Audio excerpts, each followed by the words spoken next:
We are not allowed to use any real live ammo or real guns that we're carrying for safety purposes, of course. Great. So yes, but they're all either real or replica. Now you do have a website.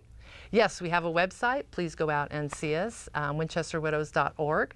We're also on Facebook. So just Winchester Widows, search for us. Wonderful pictures out there. You'll see all of our board members for the Winchester Widows and different pictures from the parades and events that we've hosted or been part of. And if they want to hire you, the best way is through Facebook? You can Facebook message us or go on our website and email us also. That's so great.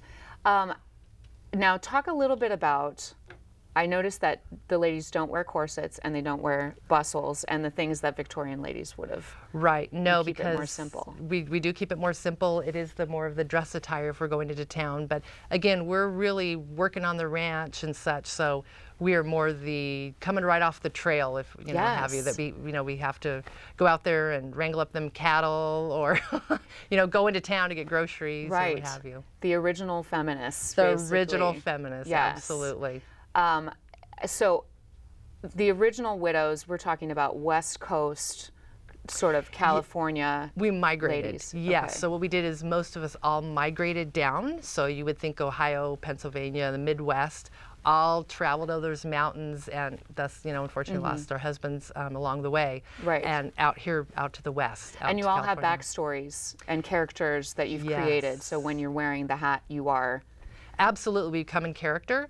So if you go on our website, definitely we have our stories out there and you can read about them. And what's really great about it is some of us have actually looked back at the history and had people that came over and covered wagons. So we will bring some of that in there to the story. Awesome. It's just so fleshed out and fantastic. Yeah. Well, this has been the Winchester Widows. We hope you'll check out their website. And now back to Raul Lowry Contreras.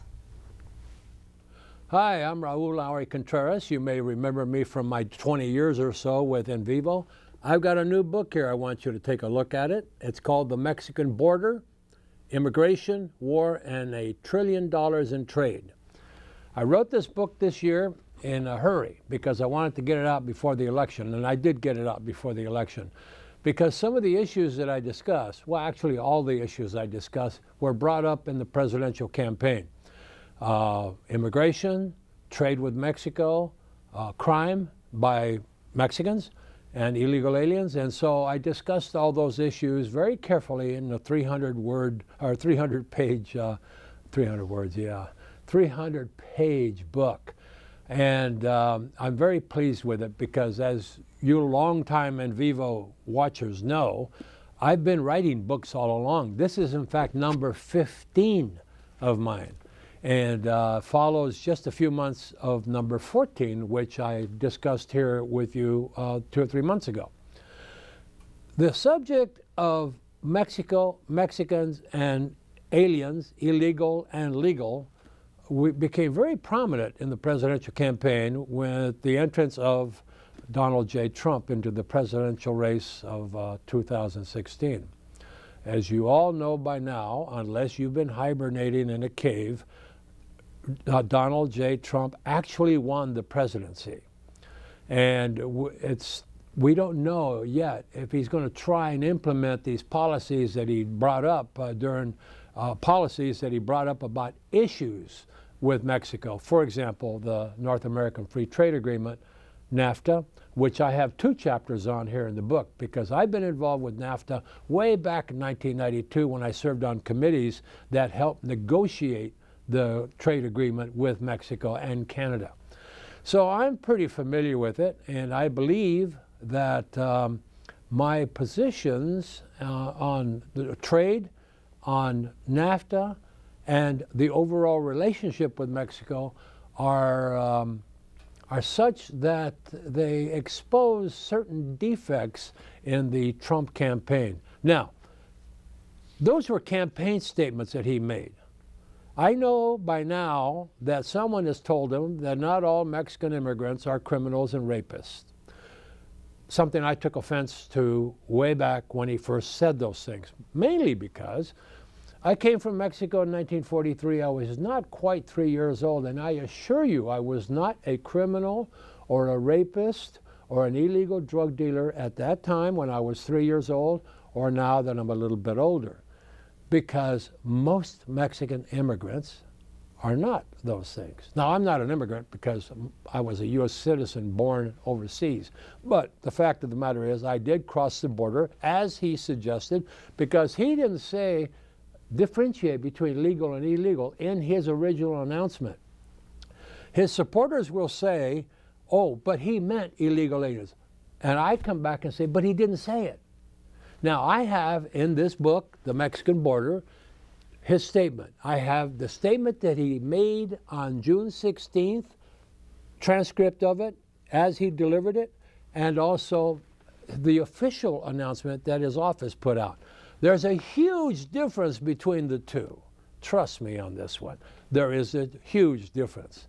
He implied in his original announcement that most Mexicans were criminals and rapists and drug dealers. And these are his words. But some, quote, unquote, are nice people. Those are his words. Now, if you know the English language, you know that if you say some, that means there are others that aren't. And so what we have is, in this case, his supporters will say, well, it's just a small, tiny little bunch of illegal people. Well, that's not what he said, and I don't think that's what he meant. In any event, he's been elected president, and but he'll have to surround himself with experienced people. And a lot of those senators that were reelected at the same time that did not campaign with him or for him or even vote for him, they are free traders and they are big champions of NAFTA. Every one of them will tell you that. Because, like in the title of my book, $1 trillion in trade, that's what the United States does with Mexico and Canada every year. Now think about that, $1 trillion in trade. Across the Mexican border is $1.4 billion of trade in goods and services a day. Across the Mexican border, 1 million people cross the border legally a day. And if you go down to Tijuana and are sitting in line to come back across the border, you'll see a billboard up there on your left-hand side at about 10 o'clock. And it says something like 26 million cars go through that entry into the United States a year. So let's get one thing straight, Mr. Trump, President Trump to be. Trade with Mexico is vital. Exchange with Mexico is vital. Immigration from Mexico is vital. Yes, we all want it to be legal. That's why I am suggesting to my friends in Congress that one of the first things they do is present the president to be with a bill that will authorize employers in the United States to issue their own work permits. They have to do it with the government, but it's employer-based, just like the Oprah's Bracero program used to be, employer-based. That means that a work permit would be issued for a year or 2 or 3, whatever, and that it would allow the worker to come and go. In other words, if he comes up here to pick grapes during grape picking season in Fresno, when it's over and he's got a couple of bucks in his pocket, he goes home to Oaxaca or wherever he's from in Mexico. He doesn't stay here. He goes home with his family. And then he comes back when the employer wants him back. How simple is that? We know for a fact that of the hundreds of thousands of farm workers in the state of California, that 400,000 to 500,000 of them are illegally here. We know that. The federal government has determined that, but there's nothing we can do about it because we need them to pick our crops, to pick our walnuts, our grapes, our peaches, our onions. Do we grow corn? Yes. Do we grow cotton? Yes. These things, tomatoes, there's no machine yet that can pick a good tomato. They can pick tomatoes, but they're not good tomatoes to begin with. So, let's wrap this up. I'd like to introduce you to my new book, The Mexican Border, Immigration, War, and $1 Trillion in Trade. You can get it at Amazon. Thank you so much. I'm Raul Lowry Contreras.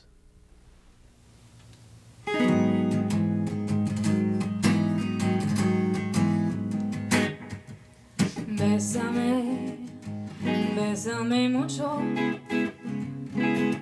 como si fuera esta noche la última vez. Bésame, bésame mucho, a perderte y perderte después. Bésame, bésame mucho, como si fuera esta noche la última vez. Bésame, bésame mucho, que tengo miedo a perderte y perderte después. Quiero sentirte muy cerca, mirarme en tus ojos, verte junto a mí. Pienso que tal vez mañana yo ya estaré muy lejos de ti. Bésame, bésame mucho, y como si fuera esta noche la última vez. Bésame, bésame mucho, que tengo miedo a perderte y perderte después.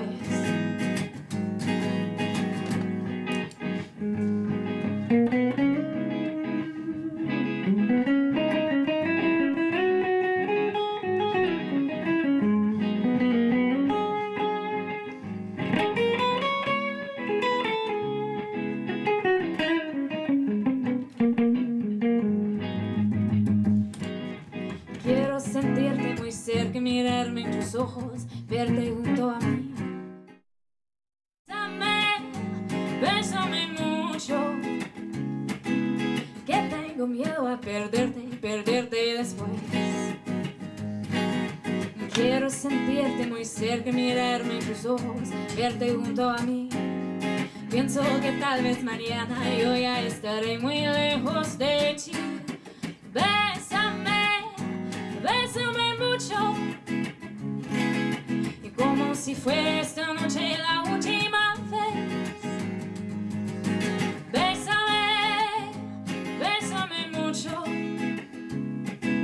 que tengo miedo a perderte y perderte después.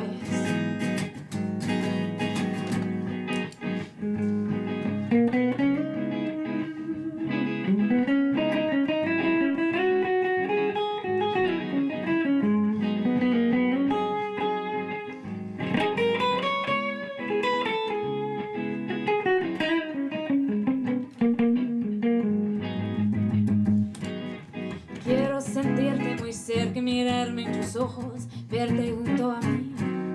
Pienso que tal vez mañana yo ya estaré muy lejos